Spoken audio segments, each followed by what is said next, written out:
नमस्कार मित्रांनो, आपण जनरली म्हणतो जॉब नाही, जॉब नाही, जॉब नाही. पण असा आपण कधी विचार केलाय का, की त्या जॉबला एक आपलं क्वालिफिकेशन नाही. तर जॉबचं क्वालिफिकेशन म्हणजे आपण काय म्हणतो, की माझी BA ची डिग्री झालेली आहे, BSc ची डिग्री झालेली आहे. पण आपण कधी विचार केलाय का आपण डिग्री कशी केलेली आहे? नॉमिनल कॉलेजमधून केलेली आहे. रेग्युलर वाल्यांना सुद्धा जॉब भेटत नाहीये, पण आपण नॉमिनल कॉलेजमध्ये करतो. का करतो? तर आपण साइड बाय साइड जॉब करतो किंवा काही करतो किंवा घरी बसूनच राहतो. जनरली BA ची डिग्री करून जॉब भेटत नसतो.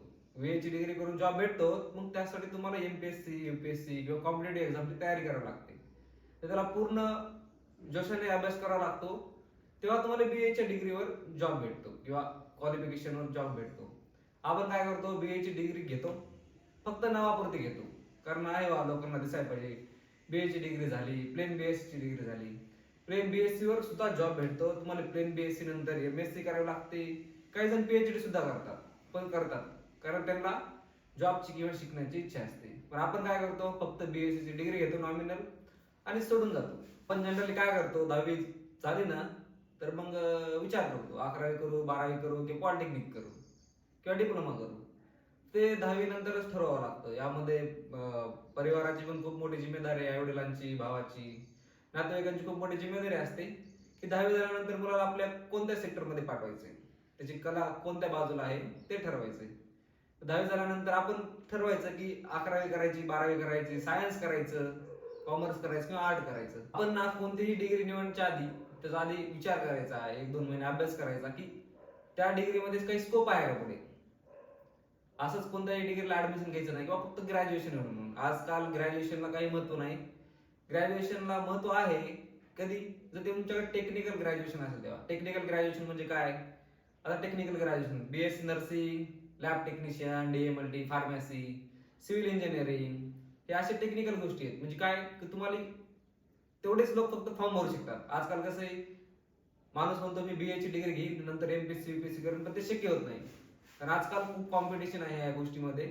तर आपण जेव्हा डिग्री निवडतो, ग्रॅज्युएशन निवडतो, तेव्हा फक्त स्कोप आहे का, तर आपलं फ्युचर सिक्युअर राहील का, ह्या गोष्टीचा आपण तेव्हा विचार करायचा.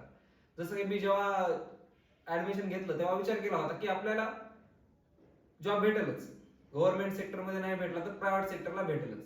कारण एक मन आहे की नर्सिंगला मरण नाही. त्या टाईपने मी हे निवडलं होता फ्युचर. तसं आपण काय करायचं, तर जॉब आहे का, स्कोप आहे का, स्कोप कोणत्या कोणत्या गोष्टीमध्ये आहे, गव्हर्नमेंट सेक्टरमध्ये आहे का, प्रायव्हेट सेक्टरमध्ये आहे का, आपण अब्रॉडला जाऊ शकतो का, अशा पद्धतीने आपण कधी पण ग्रॅज्युएशनसाठी निवडायचं. तर दुसरी गोष्ट आपण काय करतो, की आपल्या मनात फिक्स झालेलं असते की ग्रॅज्युएशन करून आपल्याला कॉम्पिटेटिव्ह एक्झाम देता येतात. कसं, लोक काय करतात मग, जनरली मध्यमवर्गीय माझ्यासारखे आपल्यासारखे लोक काय करतात, तर नॉमिनल ऍडमिशन टाकतात BA साठी, BSc साठी आणि ग्रॅज्युएशन कम्प्लीट करतात. आणि पुन्हा म्हणतात की आता कॉम्पिटेटिव्ह एक्झामच्या तयारीचा काही स्कोप नाहीये, कारण आताच खूप कॉम्पिटिशन झालेली आहे त्या, आणि रेग्युलर सुद्धा अभ्यास करणारे खूप लोक आहेत. तर मग आणि पुन्हा कोणाच्या नावाने बोलतात, गव्हर्नमेंटच्या नावाने बोलतात किंवा लोकांच्या नावाने बोलतात की आता गव्हर्नमेंट जागा काढत नाही, कॉम्पिटिशन खूप आहे, आरक्षण नाही, अशा गोष्टी बोलतात. पण आपण कधी विचार केलाय का, की आपल्याकडे कोणती डिग्री आहे? BA ची डिग्री आहे. BA च्या डिग्री नंतर आपण MA पण करू शकतो. MA नंतर आपण स्पेशलायझेशन करू शकतो, PhD करू शकतो. तेव्हा तुम्हाला जॉब भेटतोच. पण आपण काय करतो, BA वर स्टॉप राहतो, BSc वर स्टॉप घेतो. BSc करतो, BSc मध्ये पण बेसिक केमिस्ट्री, फिजिक्स मध्ये पण खूप स्कोप आहे. फिजिक्स मध्ये माणसं PhD करतात, केमिस्ट्री मध्ये PhD करतात. BSc केमिस्ट्रीला सुद्धा फार्मास्युटिकल्स कंपनीमध्ये खूप स्कोप आहे.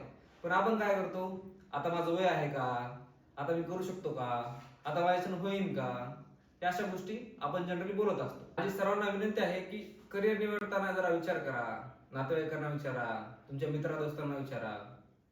जनरली काय होतं, आपण कोणाला विचारत नाही, ऍडमिशन घेऊन टाकतो.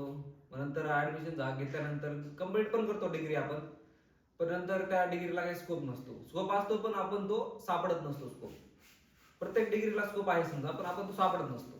तुम्हाला BA, BCom, BSc ची नॉमिनल जरी डिग्री घ्यायची असेल नुकतं विद्यापीठातून किंवा कुठून तरी, तर मग तसा अभ्यास पण करा कॉम्पिटेटिव्ह एक्झामचा. फक्त डिग्री घ्यायची नावासाठी हे गोष्टी करू नका, कारण त्या गोष्टीला काही स्कोप नाही, सध्या तरी काही स्कोप नाही. तुम्हाला जरी डिग्री नॉमिनल करायची असेल मुक्त विद्यापीठातून तरी, तर साइड बाय साइड अभ्यास करा तुम्ही कॉम्पिटेटिव्ह एक्झामचा. तेव्हा काहीतरी तुमच्या डिग्रीला व्हॅल्यू राहील.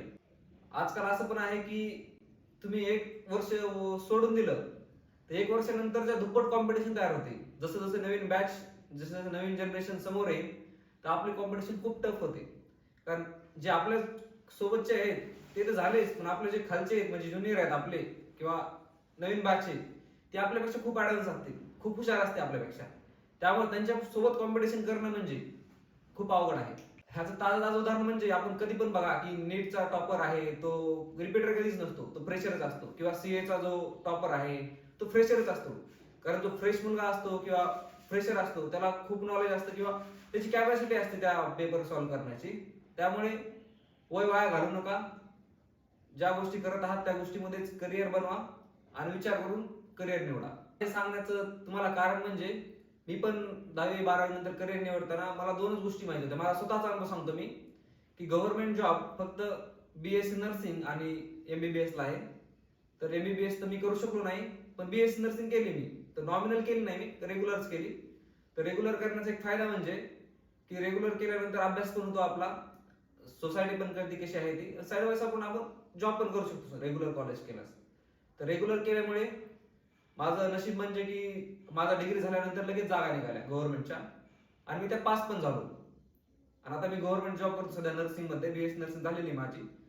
पण मी जर ते कॉलेज नॉमिनल केलं असतं तर मी कॉम्पिटिशन मध्ये टिकलोच नसतो, किंवा आता मी एक वर्ष वाया घातलं असतं तर मला जॉब वॅकन्सी फिल करायची म्हणजे फॉर्म भरायची हेच राहिली नसती आणि नवीन बॅच आली असती. तर नवीन बॅच आली तर माझ्या कॉम्पिटिशन मध्ये मी टिकूच शकत नाही, कारण नवीन बॅच मध्ये खूप टॅलेंट असतं. त्यामुळे वय वाया घालू नका, वर्ष वाया घालू नका, नियमित अभ्यास करत राहा. धन्यवाद.